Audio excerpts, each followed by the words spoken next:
Hello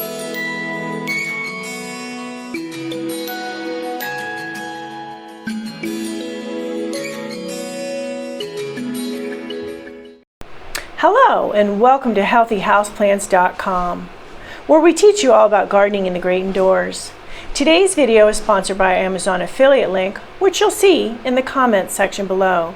You'll also see in the description below any links to videos I mentioned in this video. So today I'm going to tell you the top 3 secrets to healthy houseplants. So if I were, when I'm asked, when I do public speaking and things like that and answer questions for articles and various things like that, and when I'm writing, I would say if I had to come up with the top 3 things to prioritize with your plants to keep them healthy, these are the top 3. That doesn't mean that other things aren't important, because they are, but when you are starting out especially, or even just when in general, say you have a lot of plants, you just want to make sure, and these are the things that you want to keep at the top of your mind at all times with your houseplants to have healthy, happy houseplants. These are all equally important, and the first one, the number 1, is correct lighting. So this is critical. You just need the right lighting for houseplants. Some houseplants like a lower light, or they can do a range like pothos. I have pothos right here, this beautiful plant here that's in a mixed planter. So this guy, the vining one, loves any kind of lighting. It's a very easy to grow plant. I do a video on easy to grow plants as well. So that plant can do a wide range. There are other plants that they just need the croton, which is in this container with the pothos, needs a medium to brighter light. So if you do not give a house plant enough light, sufficient light, what happens is houseplants have a storage of light. They store their light for a while.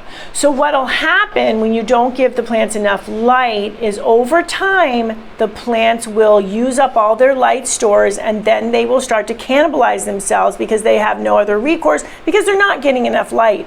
When they do that, they will start to dump their lower leaves first. Well, first actually they will dump flowers and any fruit if you happen to have that growing indoors, and then they will start to dump their lower leaves. That's their reaction to saying, hey, help me, I need light, put me in some light, give me some light, do something.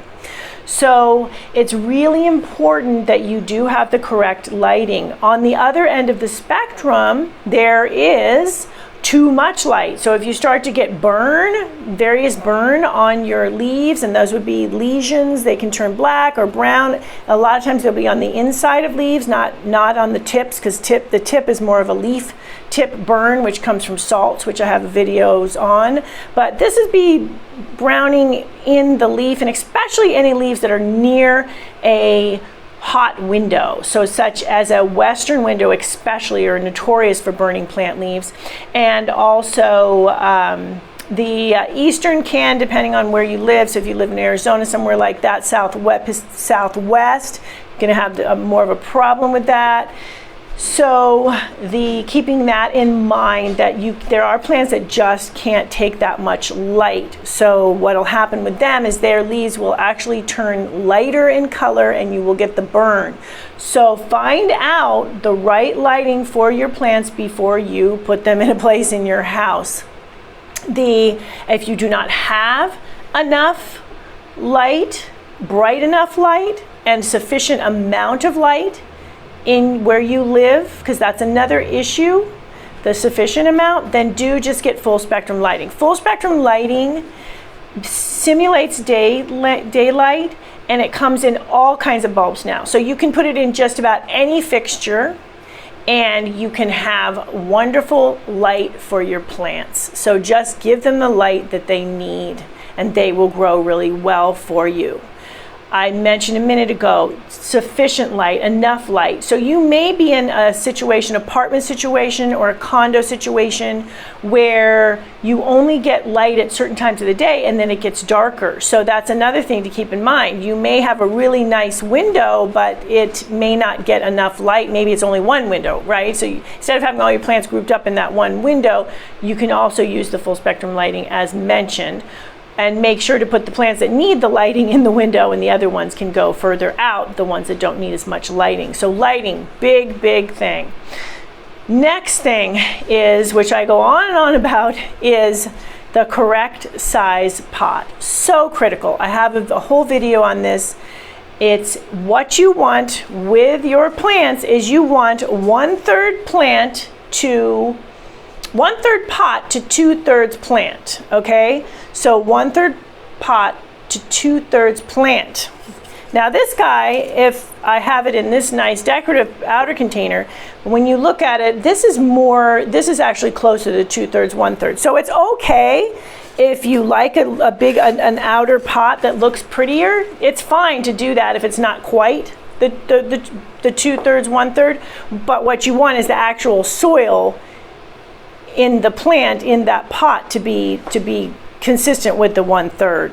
Because what happens when you don't have the plant in a pot that is the correct size is, and usually what happens is it's in too big of a pot. It's very rare that it's in too small of a pot, because what happens when people see a plant in a little pot is they tend to think, oh my gosh, I got to put it in a lot bigger pot. So they put it in a lot bigger pot, and then the plant will generally succumb to root rot, because what happens is you have way too much wet soil around the roots, and then the roots become waterlogged, and then the roots shut down from fungal pathogens, and then the root rot sets in, and then the plant stops drinking water, and then you think, oh my gosh, the leaves are wilting, I need to put more water in the plant. Well, the plant needs water, but you putting more water in the already sopping soil is not going to solve the problem. It's the roots that have died back from too big of a pot. So that's why that combo, very important.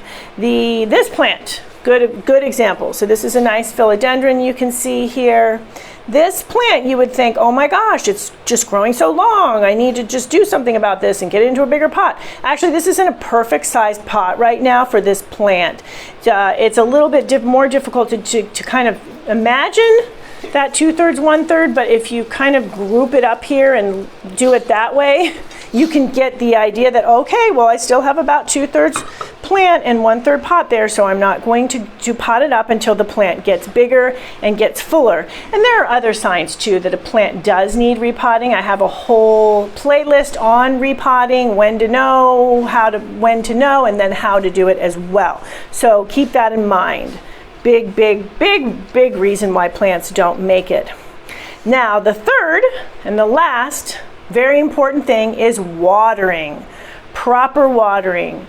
Watering when the plant needs it, and watering correctly. So I have a video on how much to water. So what you want to do with houseplants is you want to wait until they're approaching dryness, most of them, some of them even dry like succulents.